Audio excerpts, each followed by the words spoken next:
This is a conversation with Anjaan. He's a Practical yogi applying ancient skills of yoga and tantra, along with being a licensed coach, meditation guide, and martial artist. He's also the founder of Meditate with Anjaan, where he set the goal of meditating with 1 million people in his lifetime. He's also the founder of Yoga Trippy and a mentor at Yogic Meals and Yoga Shoppy. In this conversation, we discuss the value behind a name, his journey, consciousness, meditation, identity, all the casual questions, and ninjutsu martial arts. Idano no time. YouTube. Wait. Idano no time. No time. Don't make me speak in Malayalam. This is no time. Subscribe on YouTube. Follow on Spotify, rate 5 stars on Apple Podcasts. This project continues to take a lot of my time, money, and effort. So if you'd like to see it continue, do consider making a small donation on Patreon. And thank you to the people who've already done so. For other forms of love and support, you can follow this channel on Instagram or Twitter, or follow me personally. And now, right on mic, it's no time. Back in 2002, you changed your name from Anjan to Anjaan, inspired by the Sufi philosophy and meaning behind the word, which is jiski jaan pehchan na ho, someone who doesn't know his identity, someone who's a stranger. My first question for you is, do you think all of us are Anjaan, or all of us are strangers and we are all on this quest to find identity? Namaste, Shalaj. Thanks so much for having me here. Before I answer your first question, I'd like to consecrate the space that you've created with the Lego and the Satori and the little Buddha by chanting a little Om. Sure. Shall we do that? Yeah. Okay, so you can inhale and on your exhalation chant the 4 syllables Ah, U, and silence with equal amount of energy and voice and breath. Okay, and for those of you watching, you can join us if you want. If you're driving, don't do this. You can keep your palms on your thighs facing upwards. Maybe close your eyes and just allow our voice to resonate through you. So let's do this together. So deep inhale.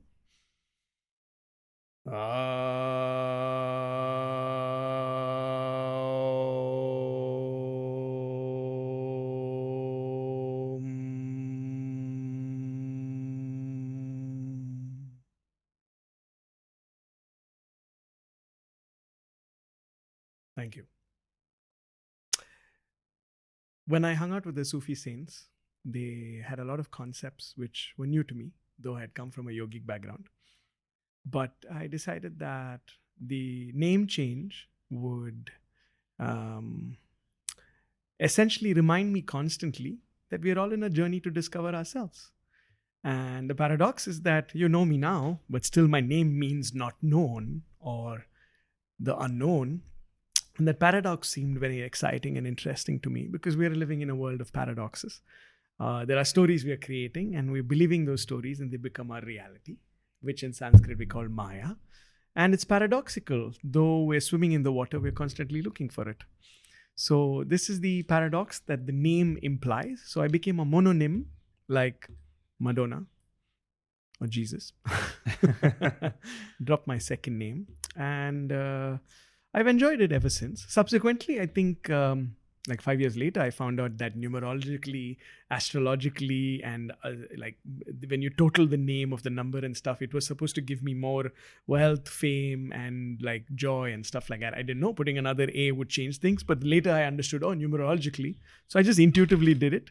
And it felt nice actually when I went on radio and said my name was Anjaan. Does it feel like RJ Anjaan, one of the most familiar voices in Bangalore, the man who starred in the movie Fir Milenge with Salman Khan and Shilpa Shetty, does it feel like RJ Anjaan is a complete different person now looking back, or a complete different life that you can't imagine now? Not necessarily. See, radio was a medium I used to connect with people. Now I use meditation as a tool to connect with people. So the function of what I'm doing hasn't changed yet. It's just that the tool I'm using has changed. The function is still the same. I'm still connecting with people. I'm still finding ways to give them joy and happiness. I'm still finding ways to make their drive home more happy and their drive to the office more happy. So I enjoyed being on radio for 20 years. I enjoyed doing theater and movies and other things for like all the time I was involved in the entertainment industry. But I think the industry I'm in now is pretty much entertaining in itself. So as you mentioned, one of the reasons why you dropped your name as well was because you didn't want any form of attachment to your name. And so I have a name and I have an attachment to the consequent reputation that comes with it. And when I want people to speak of the name, I want some positive emotions to be evoked because of it. I want some prestige to the name, some impact or some legacy to it. Do you think this attachment to my name can hold me back in life? See, there is no in yoga, there is no real positive or negative. These kind of adjectives only us humans give as we create stories, right? So whether I called you Shalaj or I called you Daisy, would it change who you are, essentially? Would it? It's a good question because at times I feel like my name is a part of my No, but would it change who you are if I called you Shalaj or if I called you Lego? Would it change who you are? It'll only change the name that has been given to you. Yeah. Can I just push back on that? Because Yeah. Let's so do it. I feel like a part of my personality, also a very small part, might stem from the fact that I feel my name is a bit unique and it means lotus. Well, we and, can call you Gagaboo Gang. That's unique too. Sure.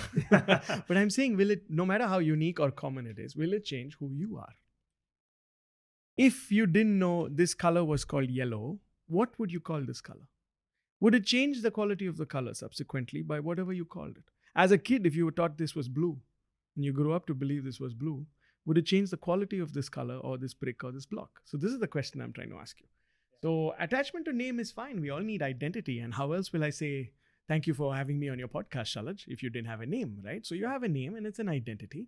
So having it is fine. But this is why we have the yogic concept of vairagya, detached attachment or inert attachment, where you have something, but you don't necessarily own it, which means if you drop it or lose it, you have no consequence. You have no tension. You have no worry because you never really had it. So even this name, you have to question, do you really have it? Or is it just something given to you temporarily for your lifespan on this earth? And if you didn't have that name, who would you be? Would you still be the same person? So all humans have to go through this questioning at some point. Is my name who I am? Or is it just a name? And then if your name is who you are, why do you say my name? Which means you are separate from your name. Right? So just something for you to think about. Some thought exercises for you to go into deeper. So it's more of a label and that label shouldn't define you. No, see, labels are fine. Without labels, how would you know what is what? How would you have discernment? How would you have preference? You can't have any of that without labels. So labels, identities, boundaries, everything is needed. In the yogic system, we feel there's no need for attachment to any of these. And recognition that you are who you are is beyond any of these labels. And it's interesting because this is the depth of all different, whether you take Tantra or yoga or meditation or any kind of ideology or any kind of philosophies, even the Western ones like Socrates or even the New Age teachers like Muji or Sadhguru or Ramana Maharshi. This is the essence of the teaching, to identify who you are, to see whether your name is you or is just your name. This reminds me of a very bad joke. Do you want There to are no bad jokes. It's just jokes people don't understand. You might reassess this statement.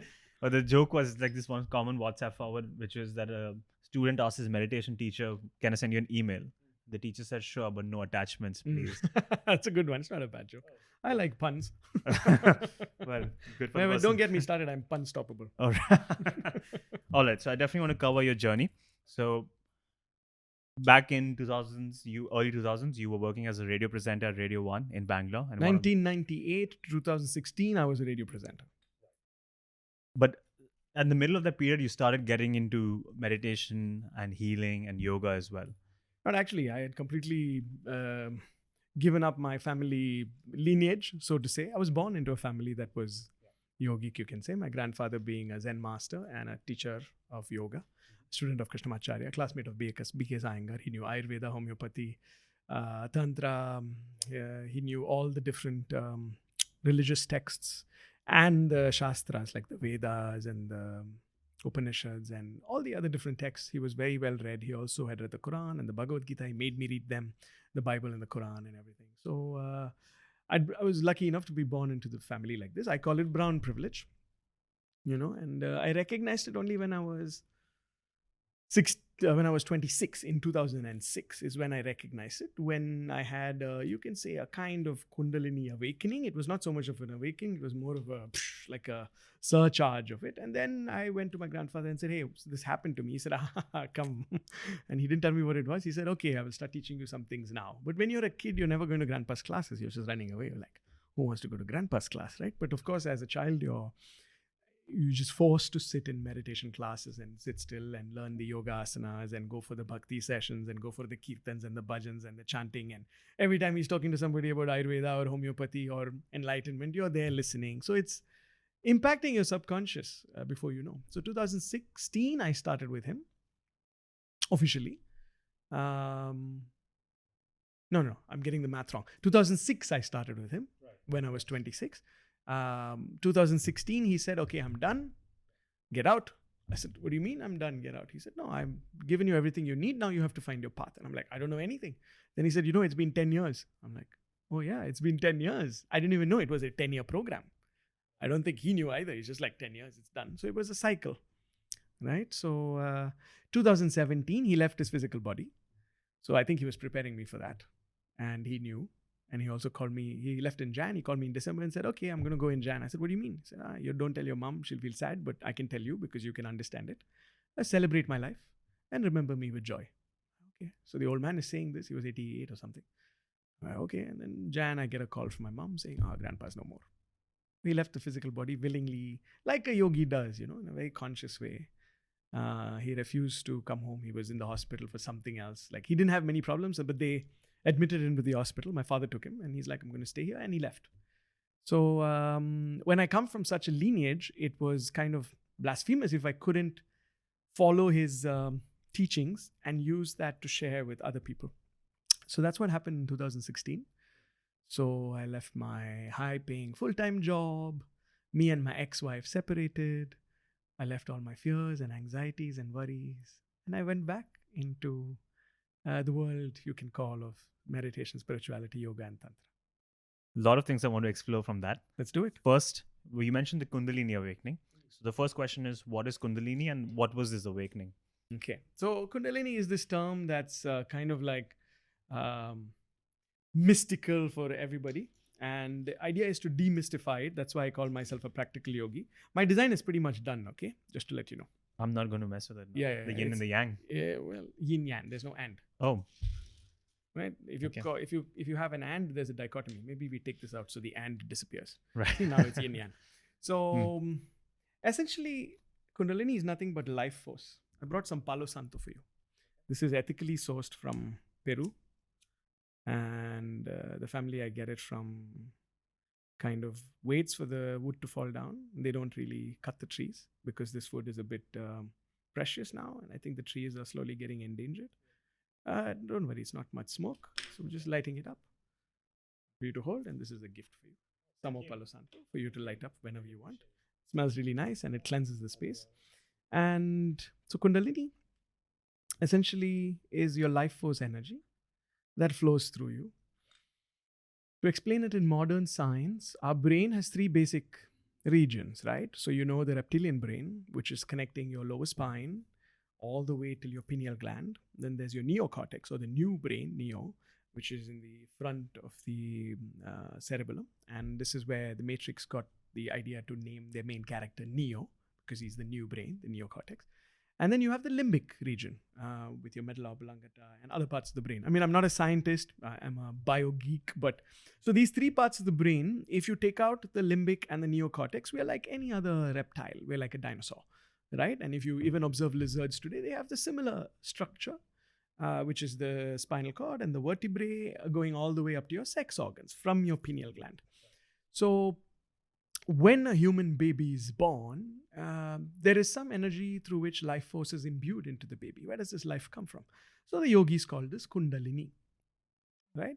And they say it lies dormant in a certain region in your body called Mooladhara, or the root area, the dimension of the root, Moola, root, dimension of the root chakra, you can say. And there are practices to kind of get more sensitive to it. I stay away from the word awakening often because it's already awakened in you. If it was not awakened, you'd probably be lying down in a coma.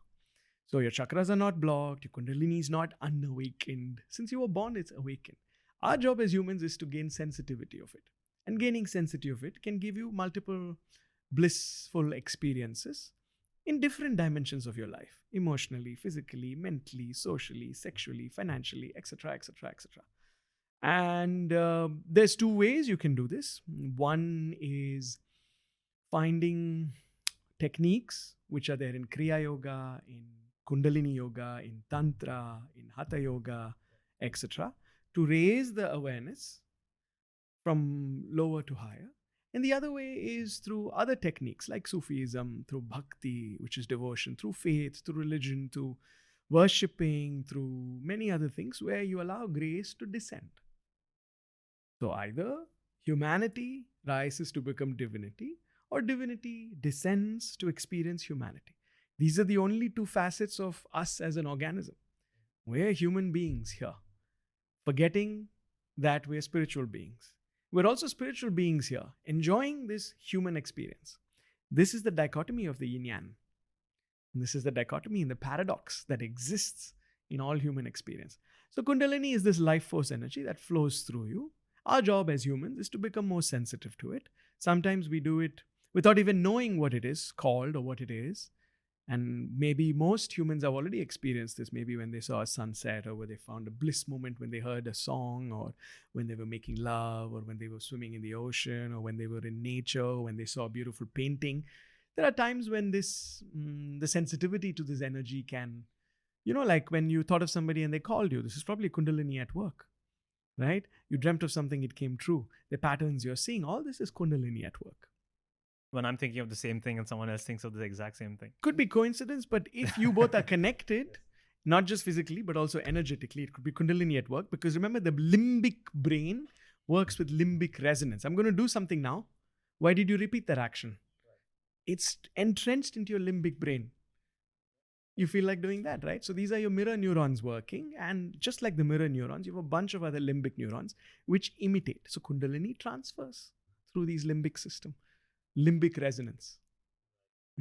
I have a lot of things to explore, and you keep giving me more things to explore. So we'll do episode number 2. Yeah.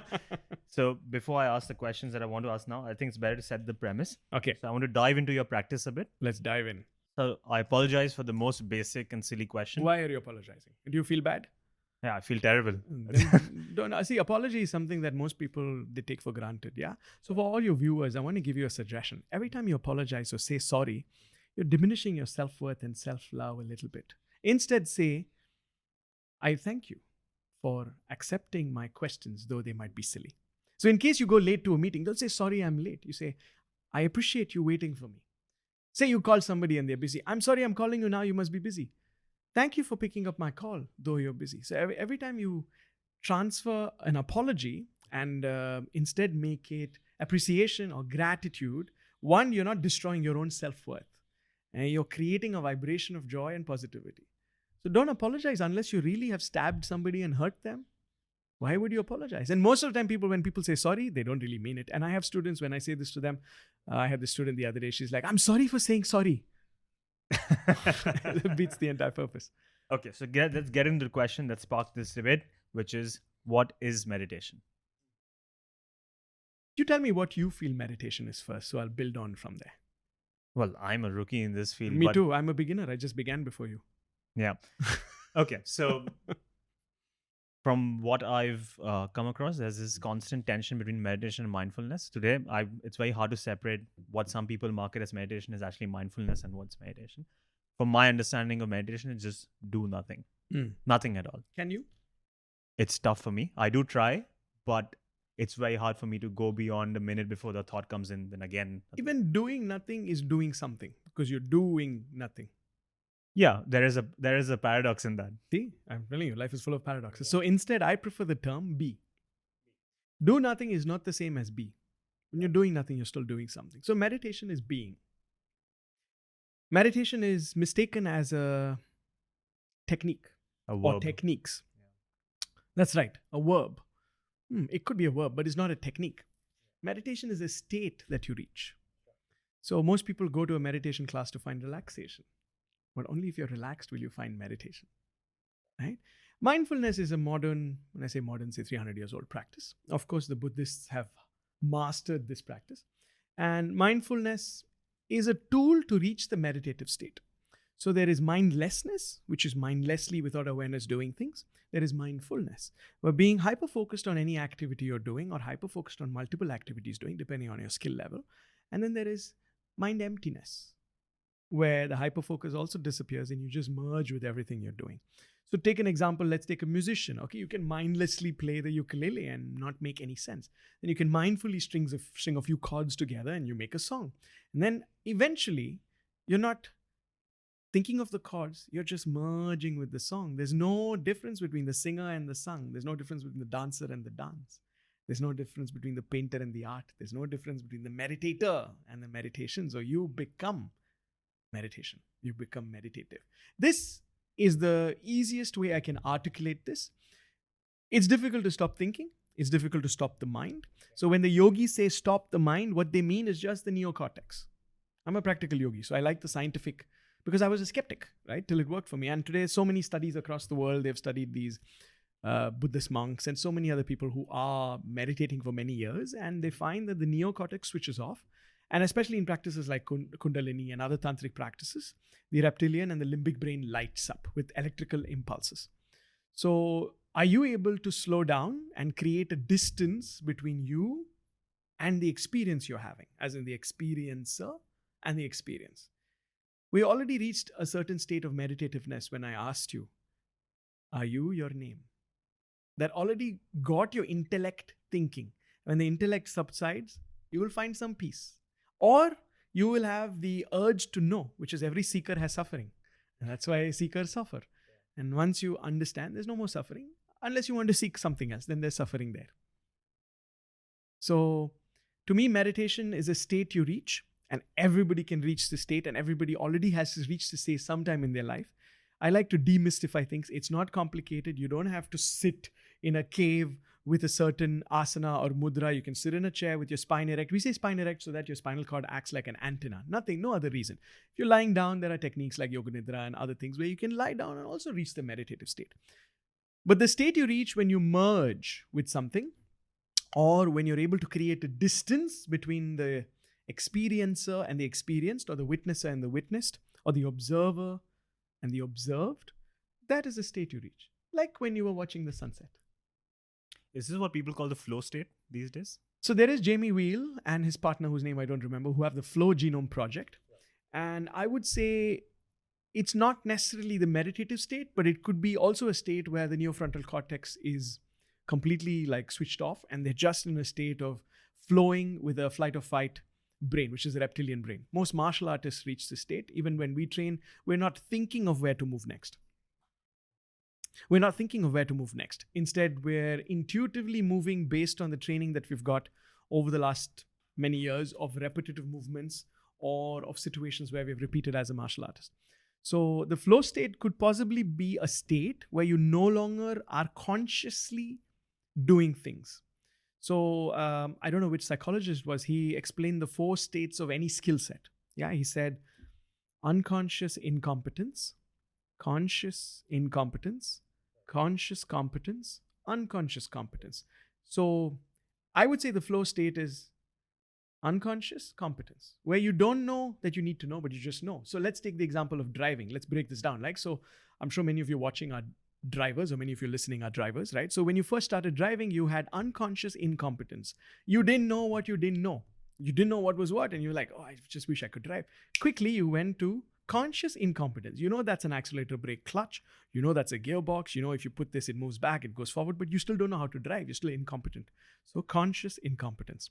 And then you have conscious competence, where you're driving with your arms on the 510 and you're looking everywhere like a learner, and you can still drive. So you have the competence and you're conscious that you're driving and you have to be very aware.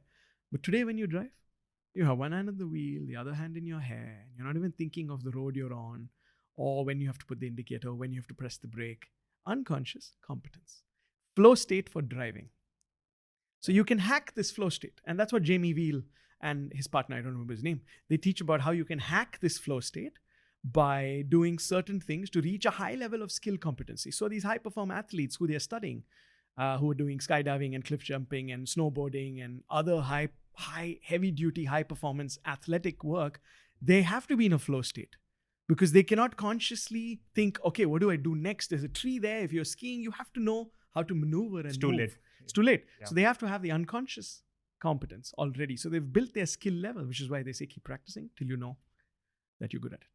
Are there any tips or any common practices? And I use the word practice also hesitatingly, to get into this meditative state of mind? I think the easiest way to get into this state is to find stillness in your body. So this is why I love the Japanese practices like Kinhin or Shikantaza or Zazen. Zazen means seated meditation. So when you're able to still your body and shut off some of your senses, so close your eyes, perhaps listen to only certain specific sounds, music, frequencies, or nature. You're not eating anything, so your taste is closed. You're pretty much still with your body, so a sense of touch is also pretty much shut down.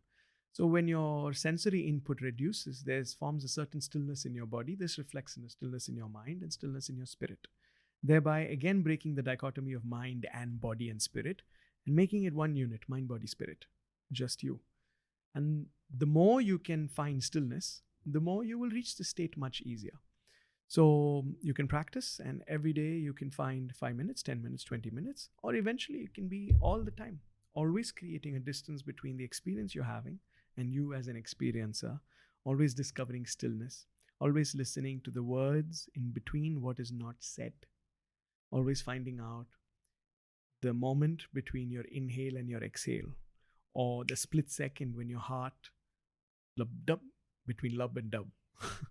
So this is the meditative state, and there's many tools and techniques. I would say sit in stillness and observe silence, and the thoughts will come. Let them come. Don't engage with them. Let them come, let them go. You're not creating them, so you don't have to destroy them. Wherever they're coming from, they will go. How long can you sit like that before you run out of thoughts? Every time a thought comes, say, I already thought of you. I already thought of you. I already thought of you. I say 40 minutes, you will run out of thoughts. For somebody who's a hyperthinker, 1 hour, you will run out of thoughts. You would have thought of everything you can think of. As long as you're intellectually thinking, okay, I thought of you, get out. I thought of you, go. I thought of you. You have nothing else to think about. And then that point would be when you're closer to a meditative state? And that point, you will be in a meditative state, where you're not necessarily not thinking, you're just not engaging or focusing on any thoughts. You find the stillness in your body creates a stillness in your mind, in your neocortex. And it's like a glass of water. You keep it still, the dirt settles, then you have clarity. You also mentioned Kinhin, which is this form of moving meditation, I believe. What is this practice exactly? So in the 2 Zazen schools that I have studied and been ordained in, I used to visit Japan every year to train my martial arts also. Zazen means seated Zen. Za is seated, where you sit for long hours in stillness, and your only objective is to sit still with no other objective. And sitting still itself gives you all the other benefits. So to take a break once in 4 hours, you stand up and you walk mindfully. This is called Kinhin. So now that alone has also been taken, and mindful walking or walking meditation is called Kinhin, from both the Soto and Rinzai schools of Zen. Right. Okay, that makes more sense. So there's this common Buddhist saying, if there was no illusion, then there would be no enlightenment. And you have spoken about the awakening. You were hesitant to use the word awakening, but you had that state of mind at that point when you had the Kundalini awakening. Apart from that, have you ever had any spiritual out-of-body experience? And I know you keep the spiritual fluff away usually from the material that you teach, but have you ever had this experience where it's been completely out of body and that you felt this moment that everything's an illusion? Last evening we had a class, and all of us had experiences where we transcended body awareness, every single student. So every time in my class it happens. It's not something special that no human can achieve. You can transcend body awareness right now on this podcast table if you like. Satori is not a destination. It's a journey. So it's not somewhere to reach and far away and unattainable and have to live like a monk for 60 years. You must understand that during the Buddha's time, his top 70 followers were monks. So their entire ideology was renouncement. But yours and mine and everybody in an urban scenario, your idea is not, you're not going to renounce and give up all your clothes and cars and wives and go and live in a mountain. So can you then find Satori, constant slow enlightenment, while doing your householder activities? This is what Tantra teaches, because Tantra is the householder's form of enlightenment. And the Tantric teaching is that there is no destination. Enlightenment is not somewhere you reach. Out-of-body experience is not something you have once you reach somewhere. You can have it any night. It can happen anytime. So don't be surprised if it does, because this is your normal way of existing. People who have forgotten it, majority of humanity, are existing at a subhuman level. So there's nothing superhuman about Satori. It's normal to have it. Of course, if you're existing at subhuman, question yourself. Why aren't you joyful? Who decides that? Why are you causing yourself frustration and tension? Why have you given your remote control to somebody else to, when they say something, you get affected? Start with the basic things like that. And then get over your drama and get over things like, oh, I have such trauma from my childhood. You know, all the dramatic lines that you hear everybody saying. And then get over accepting truths that don't resonate with you, called indoctrination. Get over the need to impress and find validation. So work on these things and Satori will automatically happen. That's why I prefer to work on the practical aspects. So I can teach somebody to have out-of-body experiences anytime, but it's irrelevant because they're going to go home and feel depressed. What's the point? Instead, I'd rather teach you how to be a bit more blissful. Then you yourself will have an out-of-body experience when you need it. So this is what I ask people when they go to events like ecstatic dance or something like that. I said, are you going to dance to find ecstasy? Or are you ecstatic so you dance? My method is the other. Find joy first. Everything else will come. These are called siddhis in yoga. There's the hatha yoga way, which is you build it up till you get the siddhi. And there's the tantric way. Just live a life of joy and pleasure, of ease. And then all the siddhis will come. Because the opposite of ease is disease. So it's all about living a healthy life. Healthy mind, healthy body, healthy spirit, healthy relationships, healthy finance. Right. I would like to thank you for listening to my next silly question, Let's do it. which is, what is consciousness? Who decides the question is silly? Your consciousness is the one that decided the question is silly. Yes. Your consciousness is what decides about every single movement you make. Consciously, subconsciously, superconsciously. It allows you to function. It allows you to carry forth all the other, involuntary actions. Like right now, your body is digesting some food you had 15 hours ago because you're doing intermittent fasting. And your heart is pumping blood. Your lungs are breathing. Your nervous system is moving and the neurons are lighting up. Your endocrinal system is releasing a bunch of hormones. Who is running all this? Consciousness. So in my practical way of understanding it, this is consciousness. Of course, in the tantric system, you have Shiva Shakti, you have Purusha Prakriti, and so many other different deep Sanskrit definitions. But this is the simplest way you can approach it. Whatever's running your system, parts you're aware of and parts you're unaware of, that's your consciousness. But your consciousness is still not you. Because you say, my consciousness. And this is explored very deeply by the Advaita philosophy of non-duality, right? Where there is a distance created between even your consciousness and you, where you experience your consciousness, and therefore you are not your consciousness. So to answer your question, what is consciousness? Things that run in you with your awareness and without your awareness, that's consciousness. How do you view the relationship between consciousness and the mind? The Western idea of the mind is new and, in my opinion, limited. Let's say this was post Carl Jung and Freud, the Freudian understanding of the division of the mind. The Eastern understanding or the yogic understanding of the mind is that it's split into 84 parts and 4 main parts, which are respectively Manasa, Ahankara, Buddhi, and Chitta. So the Manasa in general stands for all the memories that we have. So your memory from this lifetime, memory from other dimensions that you could call lifetimes or multiple realities, your genetic memory from your ancestors, why you have the same skin color as your grandfather, why do I have the paternal balding like my grandfather, etc. Then you have the biological or kind of your DNA memory, which means no matter what you do, you will always become a human, right? We're all breathing the same air, but the plant is not you, you are not the plant. Why is that? Because your DNA memory says, I have to become a human with 2 hands, 2 legs. Sometimes when the DNA is, I think genetically not proper, that's why you have deformed babies. But they are well-formed babies, just their DNA is formed that way. So all this forms Manasa. Ahankara is anything you do, aham, myself, anything you do with building identity. So your name, your nationality, your caste, creed, color, your job, your role as a brother, husband, wife, daughter, sister, teacher, student, podcaster, podcast guest. All this is ahankara, is one part of the mind.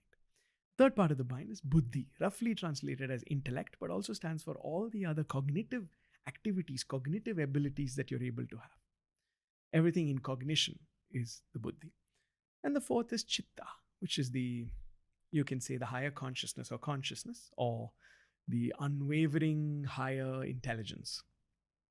And the essence of yoga in Patanjali's Yoga Sutra, he says, Yogascha chitta vritti nirodha, which means the science of yoga is to allow the chitta to be in stability. Vritti is movement. So if you can find that equilibrium in your chitta, that is the essence of yoga. So the connection between consciousness and mind is a Western dichotomy. In the Eastern system, there is nothing called consciousness. Everything is based in these 4 divisions. Right. You also touched upon ahamkara, which is the identity. And this is something I wanted to explore more with you, because at some point everyone's going to ask themselves, who am I?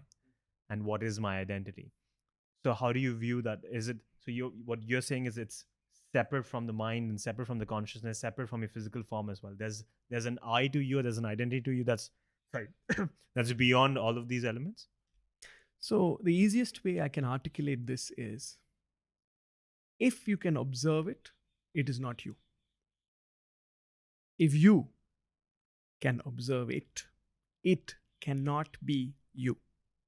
So whatever you can observe, it can't be you because you're observing it. So this who am I question, and now it's gained popularity, but in the essence, it's to identify who is the one having this observation, who's the observer. So the minute you say, I am something, you are not that, because you can observe it. There's a distance between the I and that which you are. So this is not an answer you can say out loud. It's something for you to look inside, find, appreciate, confirm. And once you even have that for a snap second, it will never leave you. And you can have that right now for a snap second if you'd like. Would you like it? Sure. Close your eyes. Okay. Drop all the ideas of identity that you have kept with yourself. Your name, nationality, caste, creed, job, role, age, gender. Tell me what's left.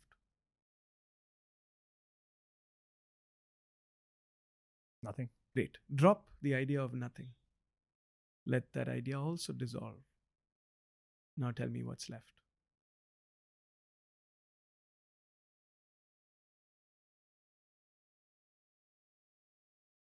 Tempted to say nothing again, but Okay, say it. I mean, I'm not sure what to articulate the state You of cannot mind. articulate it. Just tell me what you feel. Just I'm in the moment, I would imagine. Okay, drop the idea of the imagination that you're in the moment. Drop all imagination, drop all memory. No need. See what else is left. This deep recognition of a timeless state which was never born, never shall die, has no beginning, has no end, is your essence. That which you're recognizing now, does it have a shape? Shapeless, it's formless. Do you feel it was there before you came into this body? Where was it? Was it there? Will it be there after you leave this body? Where will it go? Will it go? Was it born? Can it die? Does it have any nationality? Does it have any name? Does it have any color, texture, shape? Can you even name it? Or can you only experience it? How do you feel now that you have experienced it? You recognize every single cell in your body is smiling with joy. You can bring that smile to your face.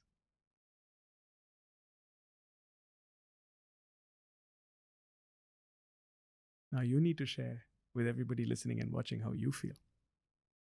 Like you said, it's very hard to articulate, and I'm not someone who's good at articulating these moments. And I have tried several of these techniques in the past as well. The honest answer is I actually don't know how to. Do you feel blissful? Always. That's it. Always. That's the answer. The more you recognize who you are, you'll only have bliss. You won't have tensions, worries, troubles. You won't have things that pull you down. You will only have things that always keep adding value to yourself and humanity. When you eliminate the sense of identity and everything that you've so far defined as yourself, can it be a very defeating thing also? Because obviously it gives you a lot of bliss. But None of the teachings ever says eliminate the sense of identity. It only says discard it temporarily. But when you meet somebody, have that sense of identity. How else will you introduce yourself? You can't say, I'm nothingness. Yes. When do you meet? Oh, we'll meet when there is no time. Yes. Hey, there are people who talk like this. Stay away from them. But nobody said eliminate.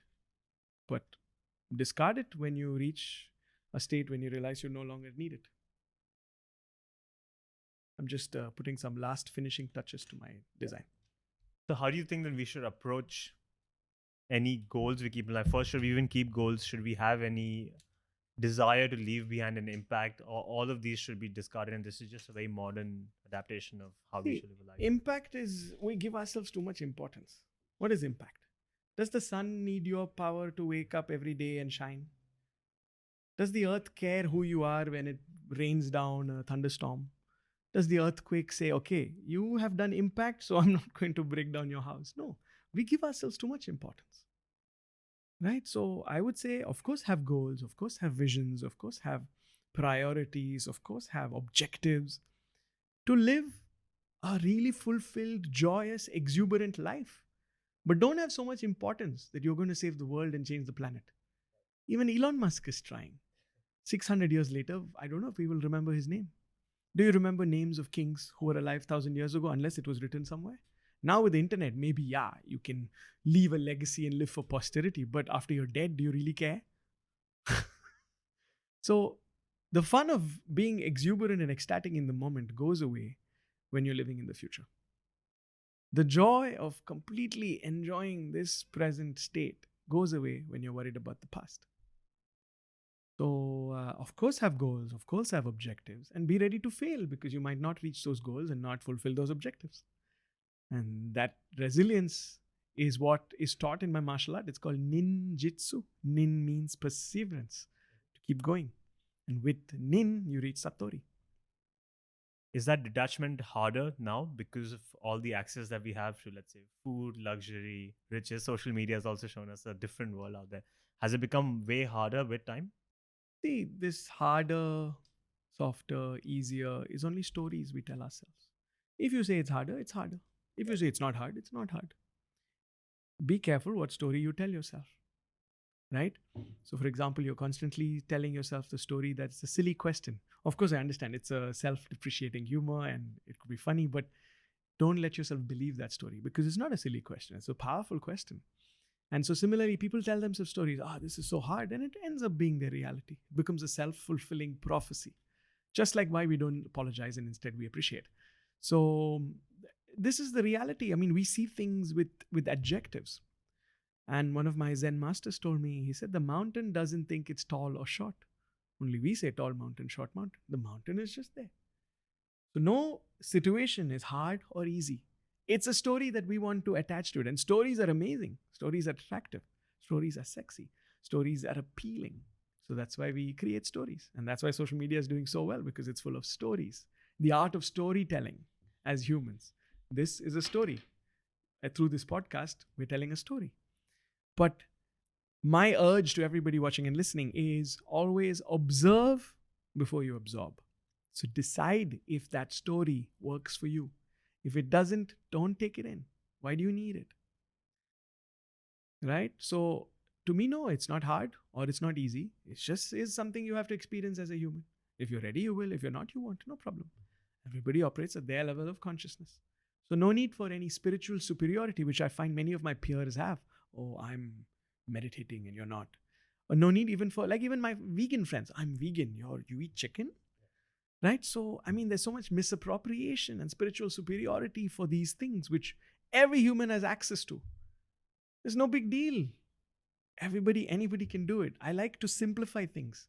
People like to dramatize and complicate things. It's actually very simple. You don't need to complicate it so much. So don't think of it as humanity has always had the three brains, right? So whether it was with social media or whether it was telling stories on a campfire, there were stories.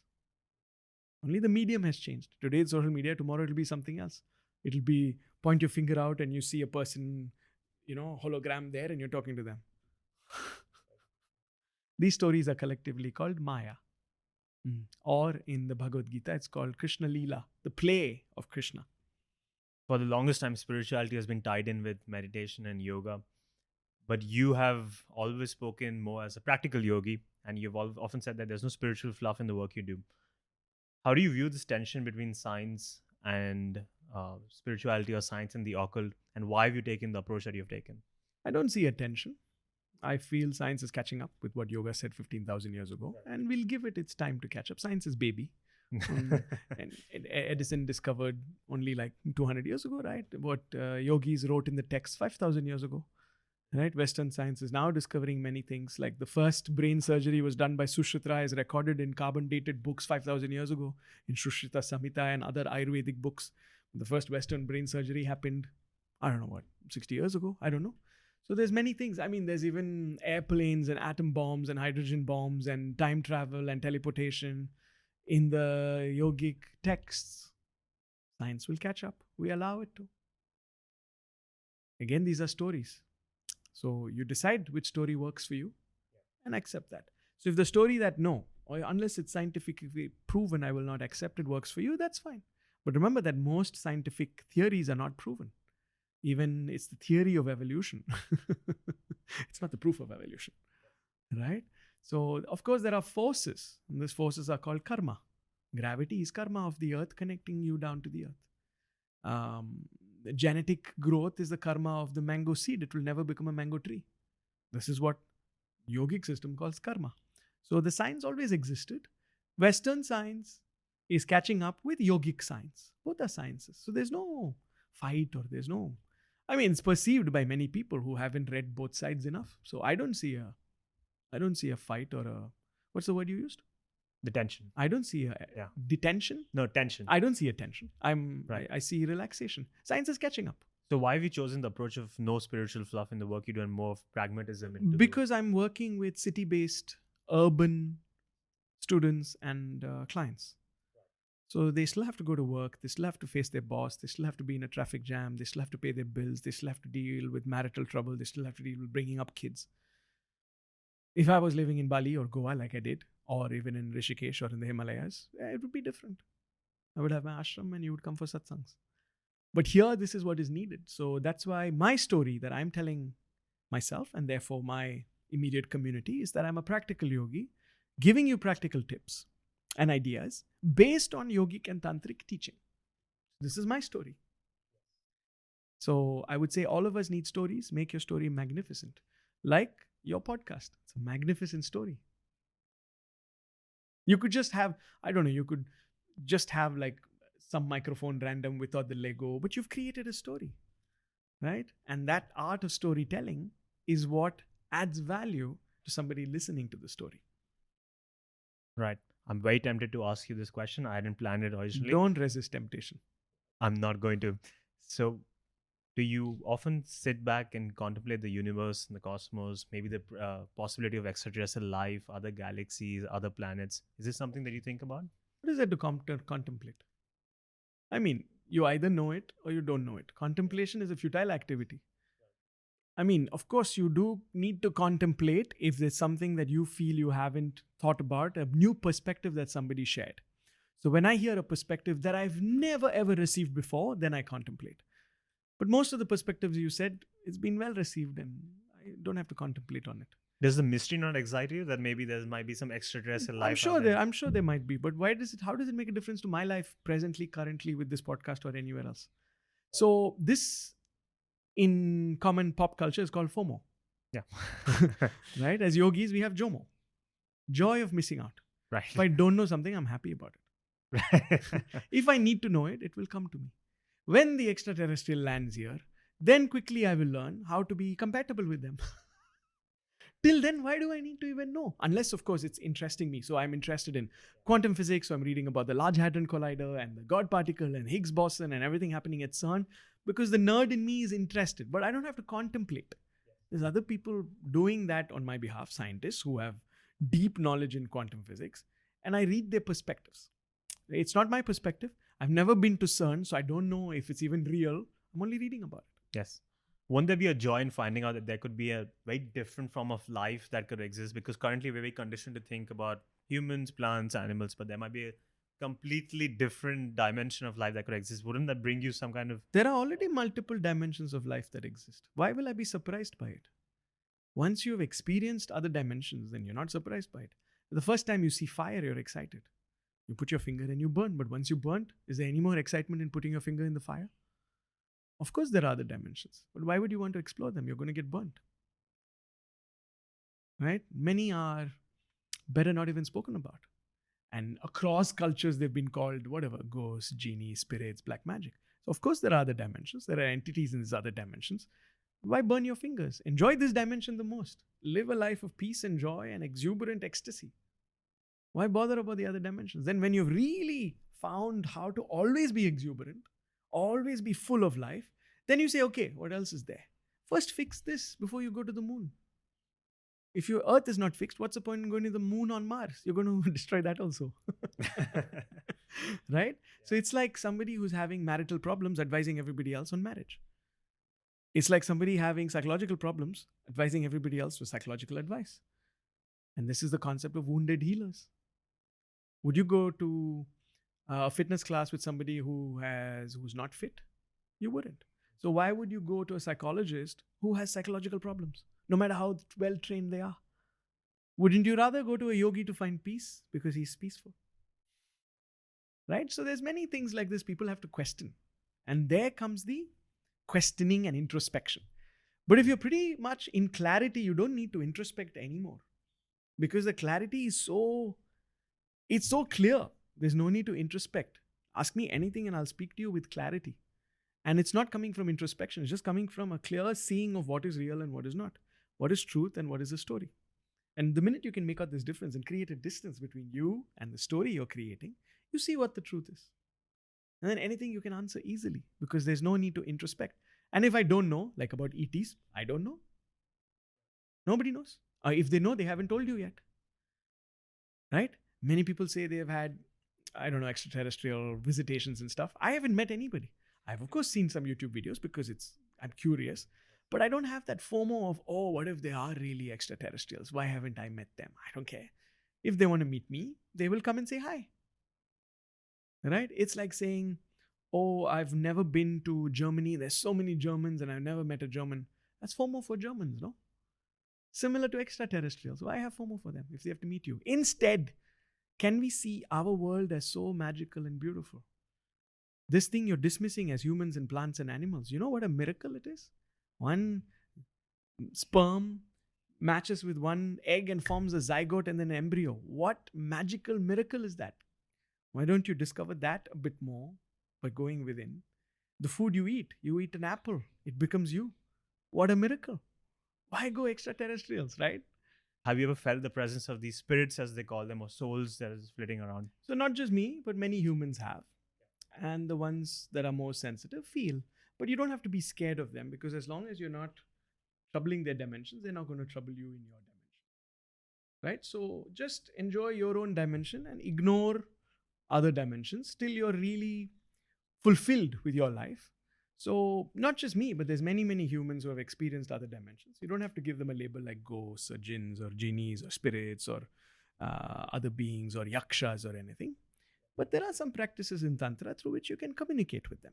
And I have been to many different, let's say, lineages and teachers, and I've been initiated in those practices, but they're irrelevant because now I look back and I'm like, it's a waste of time. I needn't even have done that to reach a realization that I've reached today, that everything is within you. I'm tempted to ask you a lot of questions that are not in the script, so my script director is going to jump off the bridge. Part 2. But I will ask one final question off the cuff and then we move on back to our format. A lot of people talk about this being a simulation of sorts. because of the possibilities of life forms that could exist out there, and they could have started before us. You've known the theory. What do you think of that theory? The Wachowski brothers made a beautiful movie called The Matrix. Now they're the Wachowski sisters.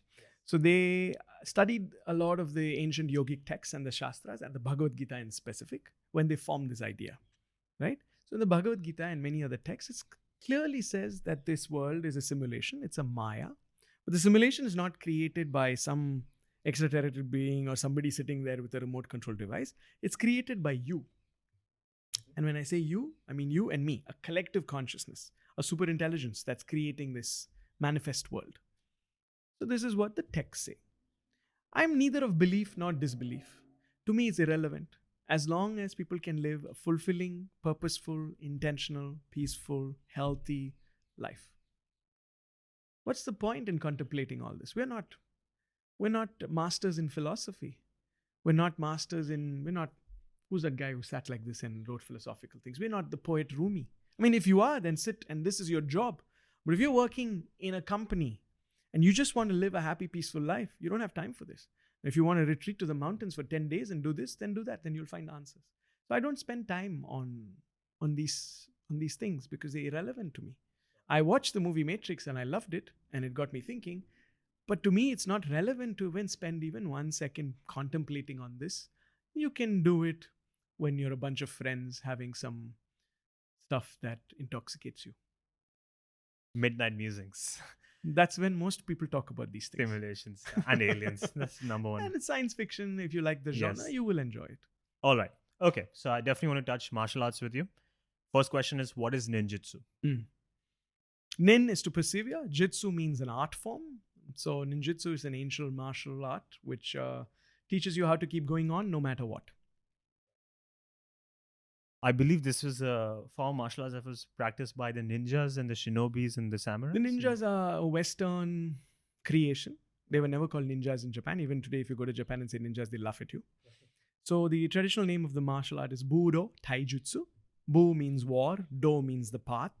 Budo, the path of war. Tai means body. Jutsu means movement, art, warfare. Japanese words have depth like Sanskrit words. Each word has multiple meanings.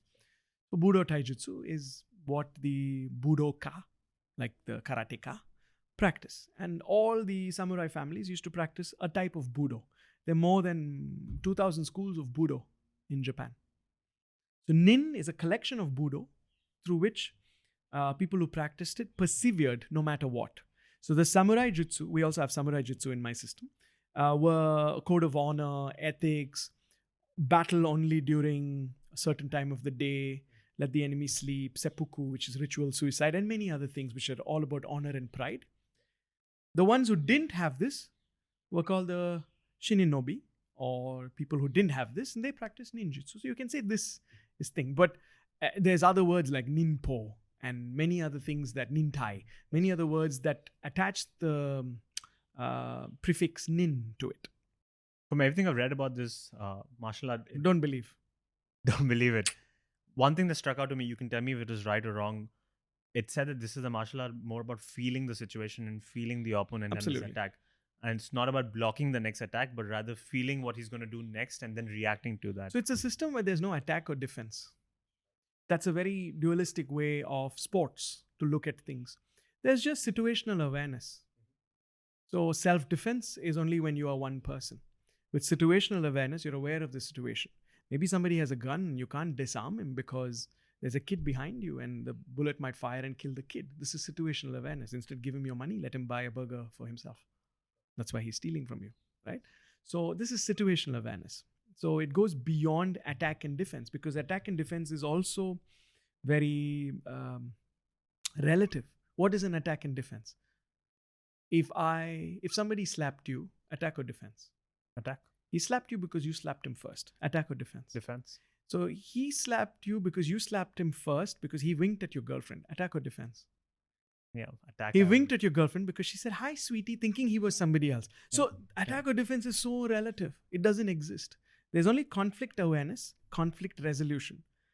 And the conflict today is not the physical conflict in battlefields. So we use the battlefield concepts to use it in life, in conference room, in traffic jams, at interactions with other humans. So that's why this is an art that's very applicable to life.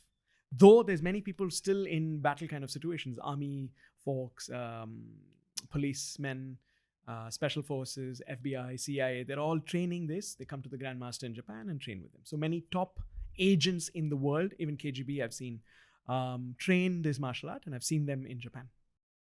Interesting. Another tenet that I read online was that, well, most martial arts are this battle not with an opponent but with yourself. Don't you feel like there's the ahamkara, the identity or the ego, then it is implicit in martial arts because you are fighting something which is yourself? See, there's no fighting. There's no fighting. There's no battle with yourself. How I like to explain it is, unless you understand the aham, you can't understand the kara. Let me explain. Unless you've experienced darkness, you will never appreciate what is light. Unless you've truly felt hate from somebody, you will never know what is it to be loved. Similarly, unless you've learned how to be violent, you can never be peaceful. Many people say, I'm peaceful, but they're not peaceful, they're helpless. Somebody goes to stab them, they'll get stabbed. That's not peaceful, that's helpless. Somebody comes to stab me, I can break his arm, but I choose not to. That is peaceful. Because I've understood violence and the implications of violence, I can choose peace. That's the difference. Is that an important journey to have? Of course. To achieve peace, you need to understand violence to its core. It's this. Unless you go one side, you can't go find the other. That's why this was our Lego design today. There's no beginning and end. There's no violence and peace. It just is a situation. It can be violent and peace at the same moment. So the classic example is, if you kill somebody, is it right or wrong? Depends on the situation. Exactly, right? So if you kill somebody in general, you go to jail. But in the battlefield, if you kill somebody, you're given an award. So the act of killing itself is neither good or bad. It's neither violent or non-violent. It's only the quality and the situation that we put to it. So there's no battle with the self. The battle with the self is because people need external motivation. When your internal motivation is so strong that you want to do something, there's no battle. Why battle with yourself? Yogis don't battle. No battle for us. If we don't want to do it, we don't do it. If we're doing it, we are self-motivated. So there's no battle. There's no external motivation required for us to do that purposeful, mindful activity. So everybody battling with themselves, they're going somewhere they don't want to go, or living with somebody they don't want to live with, or working in a company they don't want to work for, or doing something they don't want to do. So there's a battle with themselves. There's no battle with yourself. It doesn't exist. It's a created story. I'm battling with myself. No, you're not. You just don't want to do it. Accept it. And then maybe you have a higher goal. Say, okay, I have a certain fitness achievement, so I'm going to battle with myself for 21 days till I build a habit so that I get this type of movement into my system. Okay.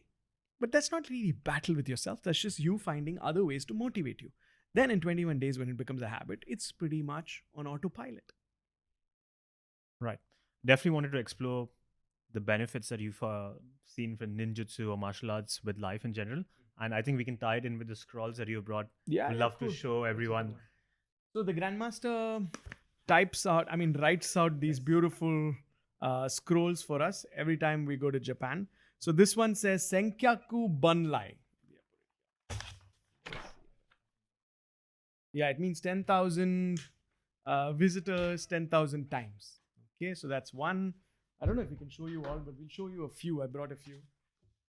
This one is the Daruma. Stand up. This way. This is the Daruma or the Bodhidharma. Dhyana went to China and became Chan, and then that went to Japan and became Zen. Right. So that's Dhyana. Right. So I have one more. I'm sorry, could you just explain this one again? So this is 10,000 customers 10,000 times, right? Yeah, the Japanese saying is Senkyaku Banlai. So it's written outside shops. He gave it to me when I was starting a business. Oh my. Oh. Okay, we'll come back build to it this. again. Don't worry. And this one says Shiken Haramitsu Daikomyo, which means may you have, maybe I'll bring it to the front. Yep.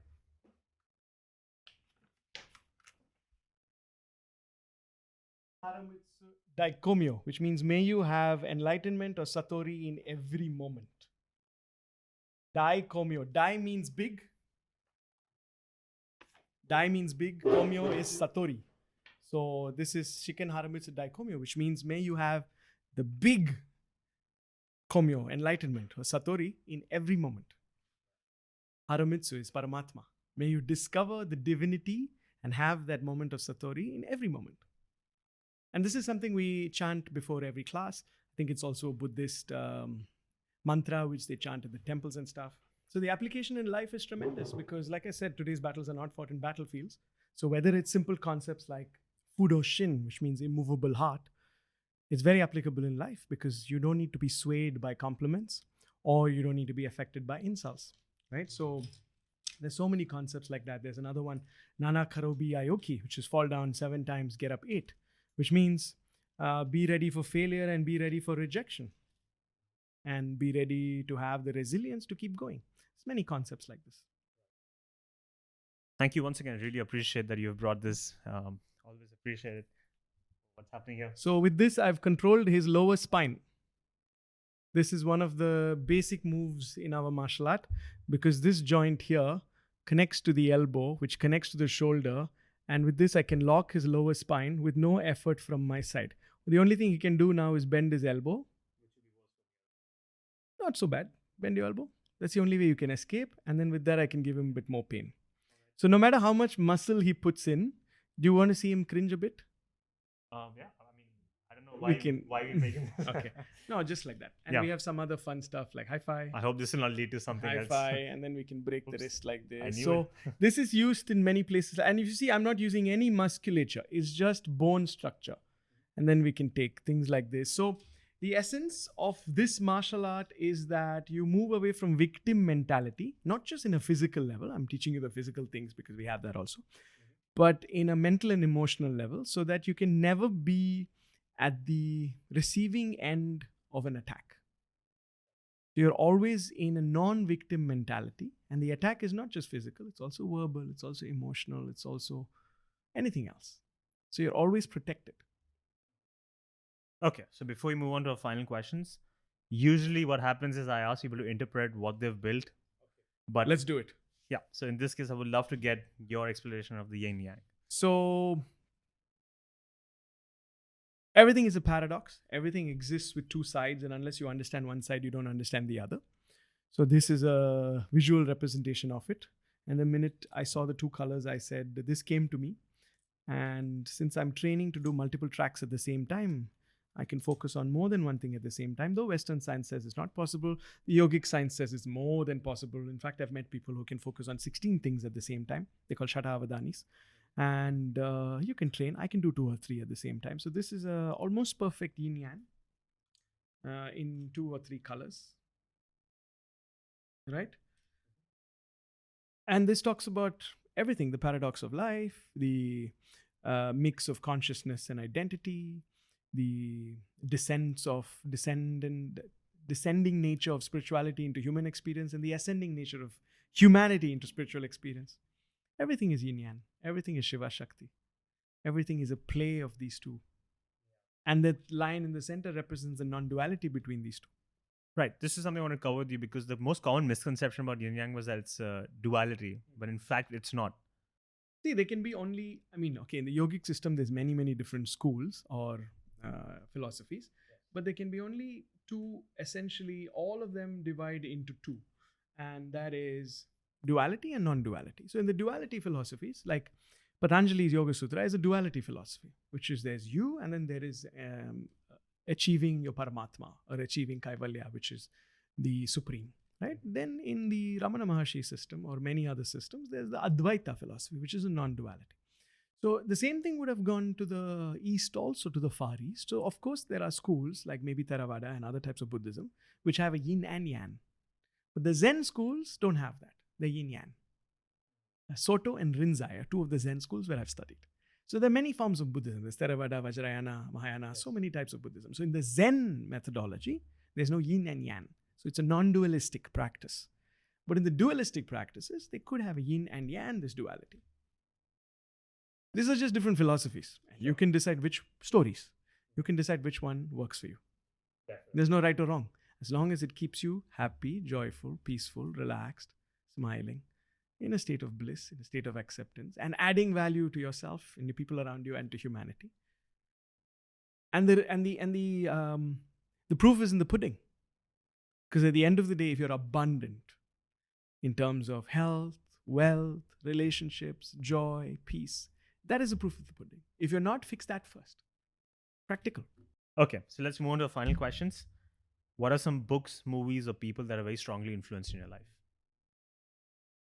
So I generally stay away from books that have other people's perspectives. So I haven't read books for a very long time. I like factual books, like some historical books. We can't say it's really factual, it's somebody's perspective again, but I like books on quantum physics. I like anatomy.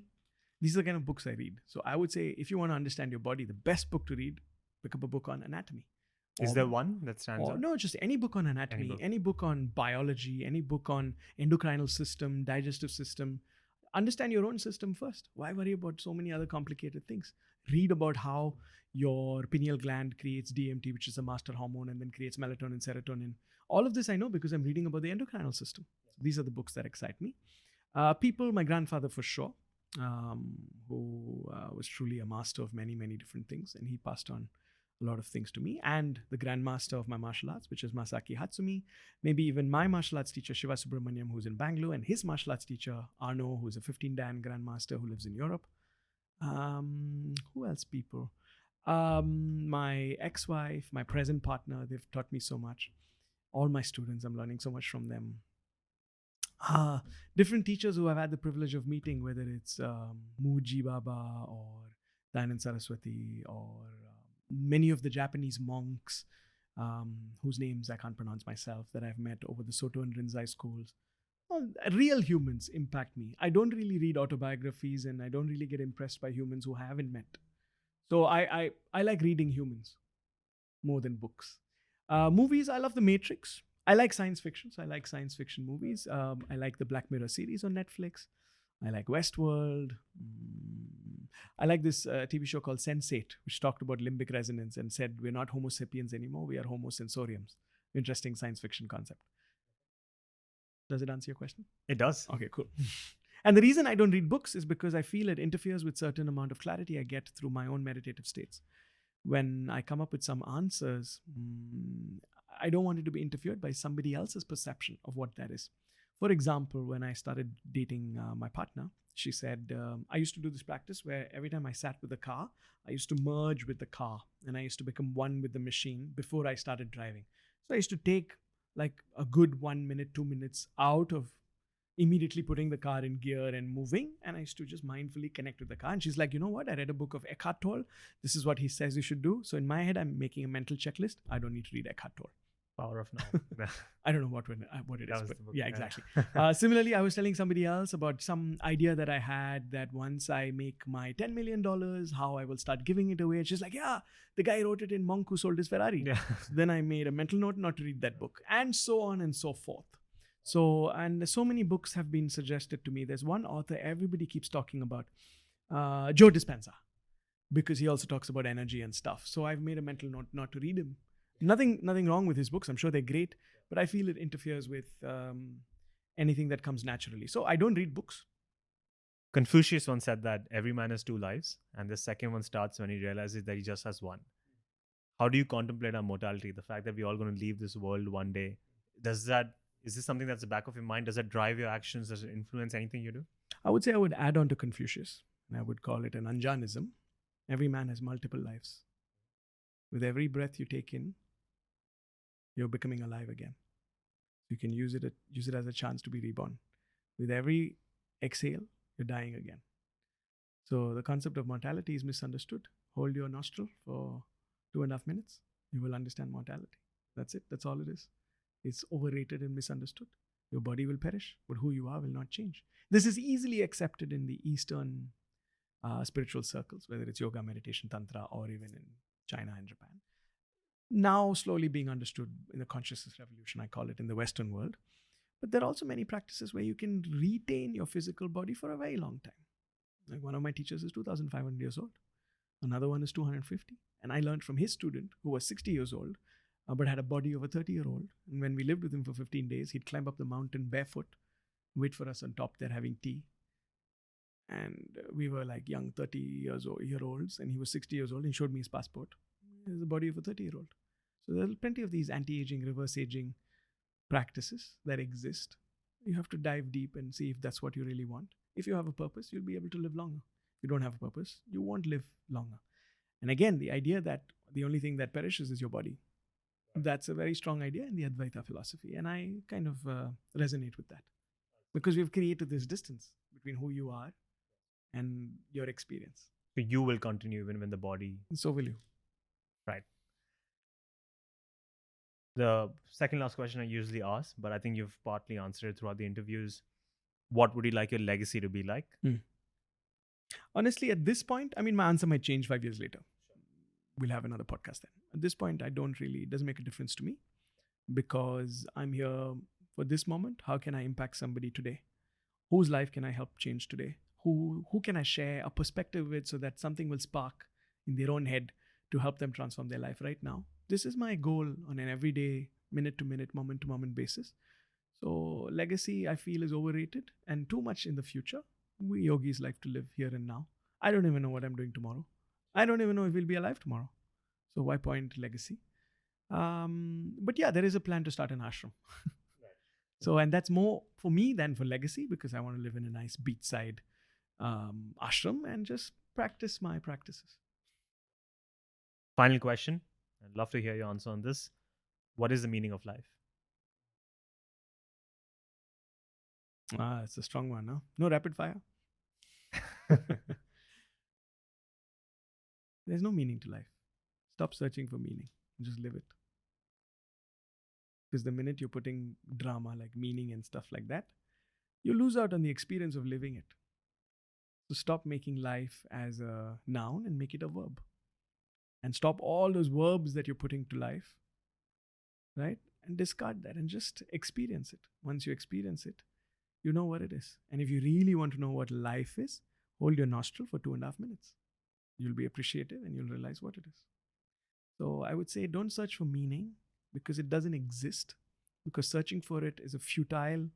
And even if you find the meaning, you will realize it's futile. That you still had to just live a happy life. No matter what the meaning was. You still had to live happily, healthily, wealthily, with lots of abundance in your health, wealth, relationships, in your love, in your finance, and peacefully. You will realize this is what you want to do, no matter even if you reach the meaning of life. Say, hypothetically, you find the meaning of life, you will conclude that I still have to be healthy, wealthy, wise, and happy, and have an abundance of everything. So why not just do that? Why? This question of and then what is a kind of a boon and a bane. I mean, you ask and then what, it's fine, but then stop at some point. Otherwise, you'll keep asking and then what? And then what? You'll find the meaning of life and then what? What is the meaning to finding the meaning of life? It can keep going on, no? But nice question, thought starter for everybody to think about. Can I also ask you, what do you think is the meaning of life? This podcast is the quest to us finding that answer. So every episode I do, hopefully I get, and I obviously ask this question directly, but also with the questions that I ask, hopefully get closer towards finding. Has anybody ever said there's no meaning to life? Yeah. Few of them have. Yes. Very good. You have amazing guests then. Yeah. And see, we're aligned. It's not that somebody is less spiritual than the other. At the end of the day, you're choosing guests who have had something to add as value. And they have a human experience with other humans are either aspiring to have or want to have. And they've come to this realization that searching for this meaning is futile. So just enjoy. Live in pleasure and live with joy. Anjaan, thank you so much. If people Thank want you. to connect with you online, in person, how can they do so? I prefer in person because there's a lot of energy exchange when we meet, like you've experienced. But online, you can catch Meditate with Anjaan on Instagram, Facebook, YouTube, LinkedIn, everywhere. Meditate with Anjaan. TikTok. I had one. I need to get back on it. But Right. if there's anybody who want to help me make TikTok videos, I'm hiring. Yes. And in person, where can they find you? At my meditation classes, at my ashram when it's ready. And maybe on the road somewhere, you come and see me. If you're meant to meet, come and say hi. Right. Sounds great. Anjaan, thank you so much. It was Thank a you, pleasure Shalaj. having you on the Pleasure show. having you. All the best with your podcast. And Senkyaku Banlai, which is, I wish you 10,000 listeners 10,000 times.